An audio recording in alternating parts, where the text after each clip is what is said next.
Axé, Saravá, seja bem-vindo, seja bem-vinda a mais essa aula. E aqui a gente vai falar da magia dentro da religião, né? Magia religiosa de Umbanda.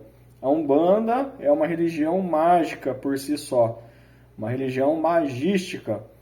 E grandes instituições como o catolicismo, como as grandes instituições evangélicas, não têm o interesse em apoiar, divulgar ou até mesmo aceitar magia, mesmo que essa magia seja benéfica. Por quê, Pai Pedro? Porque o praticante de magia ele tem um contato direto com as divindades. Ele é ativo.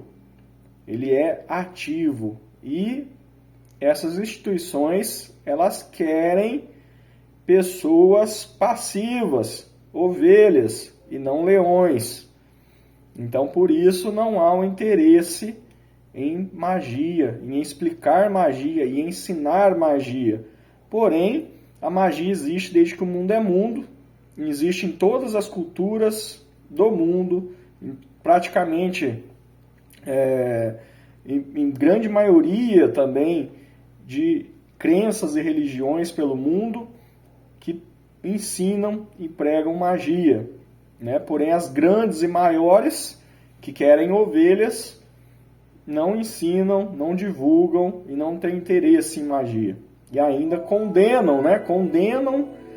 A magia de outras culturas, de outras religiões, de outras crenças, para então denegrir a imagem e tirar talvez fiéis dessas outras religiões, desses outros segmentos que praticam, né, uma magia religiosa, uma magia positiva, benéfica, para que essas pessoas não sejam ativas, não tenham contato direto com suas divindades. Porque quando isso acontece, essa pessoa ela até participa de uma religião por amor, que é o caso da Umbanda. A Umbanda, seus praticantes, quando tem, né, o seu estudo, quando se desenvolvem, quando tem o seu estudo na ponta da língua, quando são bons médiuns, eles são praticantes de magia religiosa e acabam ficando na Umbanda por amor, porque já não necessariamente teriam que ficar em uma religião. Eles conseguem se virar por si só, conseguem atuar e ter uma conexão mediúnica, espiritual e com as divindades por si só, sem depender de ninguém, sem depender de um pastor, de um padre, de um sacerdote, de um pai de santo, enfim. Conseguem ter autonomia, serem ativos na religião que eles praticam, que é uma magia religiosa. Na Umbanda, tudo praticamente é magia religiosa. Desde o cantar, o toque dos atabaques, o ressoar, né, desse áudio, desse som, né, que muda a nossa frequência cerebral, facilitando o nosso transe mediúnico. Isso a gente pode puxar do xamanismo também, né? O xamanismo, desde que se tem ideia, existe no mundo, em várias culturas indígenas, primeiros, né, contatos religiosos do mundo é xamânico, e os tambores xamânicos também têm a mesma função, induzir o transe, induzir a conexão espiritual, o desdobramento astral, inclusive, dentro do xamanismo, né? No entanto que o tambor xamânico ele também é apelidado de cavalo, que é aquele que vai te levar para outras dimensões, enfim. Né? E na Umbanda temos os atabaques, com a mesma função, facilitador do transe mediúnico, da incorporação, da lei e da ordem ali dentro do terreiro, né? Que fala o momento de incorporar, desincorporar, o momento de chamar as entidades, de subir as entidades, de começar os trabalhos, encerrar os trabalhos, enfim. O cantar, o ponto cantado, são mantras, são orações cantadas, também modificam o nosso padrão, facilitam o nosso transe mediúnico. A incorporação, né, a nossa conexão espiritual dentro dessa magia religiosa, né, o atuar desses guias e mentores espirituais, o preto velho, né? Faz aquela estrela de 5 pontas, estrela de 6 pontas no ar, faz o círculo, estralando seus dedos, os caboclos também, né? Então isso é magia, magia religiosa, simbolismo, né? Traz ali os símbolos dos divinos e sagrados orixás, né? A energia deles para dentro do terreiro, o axé deles para dentro do terreiro, a chama sagrada, a vela, né? Cada uma da sua cor, né? O branco ali utilizado para Oxalá, né? O laranja para Oroiná, o vermelho para Ogum, enfim, né? Temos ali as cores que simbolizam, né, a frequência desses orixás, que traz a energia desses orixás para o terreiro, a chama sagrada, que é um fio de conexão, magia religiosa, né, os elementos utilizados, alguidar, sinete, adjá, punhais, né, que chamamos de ponteiros, de firmeza, de limpeza, os pontos riscados, que são os símbolos que essas entidades usam, ponto riscado de identificação, ponto riscado de limpeza, de quebra de demanda, ponto riscado para tudo, né? E através daqueles símbolos que as entidades riscam ali, a gente sabe qual campo de atuação ele está fazendo ali, está atuando naquele momento, magia religiosa, enfim, tudo que se tem dentro da Umbanda, nós podemos tratar como magia religiosa, né? Podemos atuar dessa forma. E quanto mais estudamos, quanto mais entendemos isso, né?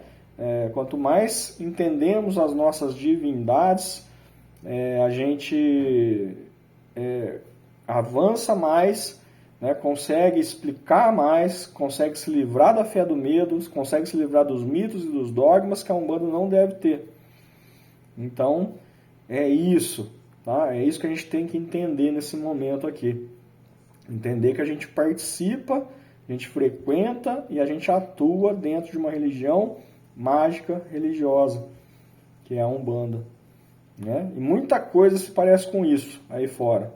E a gente pode estudar, pode ler, mas a gente tem que filtrar, logicamente. Né? Para não pensar que tudo é Umbanda, né? Então temos que saber o que é e o que não é Umbanda, porque Umbanda tem fundamento próprio. Apesar de ter bebido de fontes, né, para sua fundação, fontes católicas, fontes espíritas, fontes africanistas, temos um fundamento próprio. Temos esse nosso jeito e a nossa forma de atuar liturgicamente, ritualisticamente, dentro da religião, de maneira própria. Então, não podemos misturar e nem achar que outras coisas são Umbanda. Né? Temos aquele livro, né, de simbologias do Levi, né? Pode ler, a gente pode ler, só que não é Umbanda. Né? Tivemos no passado, né, demonização de Umbanda, também dentro da própria Umbanda, através do Aloysio Fontenelle, né, que escreveu um livro sobre Exus e Orixás, comparando os Exus com os demônios da Goécia. Isso é magia europeia, então não podemos confundir magia europeia com Umbanda. É isso que eu estou querendo dizer. Né? Porque não tem absolutamente nada a ver. Né? E uma teurgia, né, que representa os anjos, uma relação entre os anjos e os orixás também, nesse mesmo livro. Então, isso foi lá no passado, um mau entendimento, talvez, e que não tem nada a ver com o que é a realidade da religião de Umbanda. Né?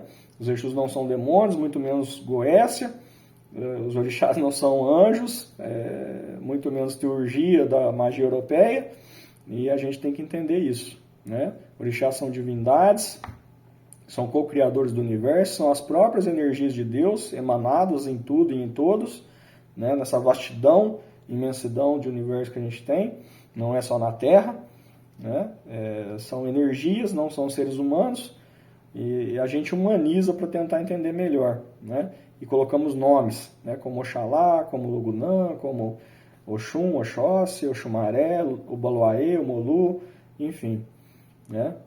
São nomes simbólicos, que nós podemos chamar de fé, de conhecimento, de amor, de justiça, de lei, de ordem, de geração. Então, energias divinas que têm esses sentidos de vida para todo o universo. né? E os Exus também não são demônios, né? Não são demônios, são humanos.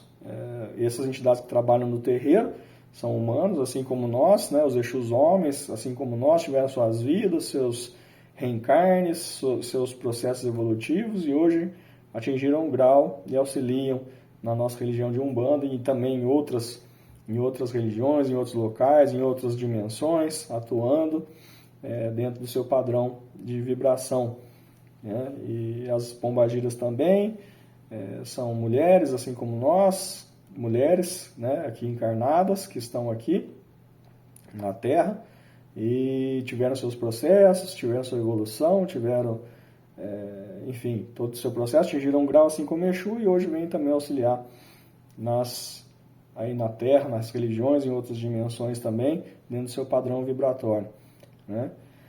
Então, e temos orixá, né? Os orixás Exus, orixá Pombagira, né? Que são nada mais são do que a mesma energia que os outros orixás, porém Exu é a vitalidade de Deus, vitalidade divina sendo espalhada por todo o universo, e orixá Pombagira é o estímulo, né? O estímulo que transita em todo o universo, energias divinas que não humanas, são energias, né?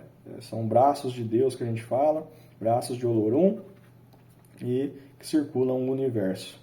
E é isso, magia religiosa é isso, a gente está vivendo uma magia religiosa dentro da Umbanda, isso que a gente tem que entender e para atuar e aprender cada vez mais, estudar cada vez mais sobre todas as simbologias, cores, né? Teogonia, sobre os orixás, sobre os guias, mentores espirituais, e ir se aprofundando pouco a pouco, para que cada vez a gente se torne pessoas melhores, médios melhores, praticantes de Umbanda, de magia religiosas melhores, autossuficientes, né, ativos, e que ficamos em nossa religião por amor, para ajudar outras pessoas que estão começando também, e assim é que isso funciona, tá bom?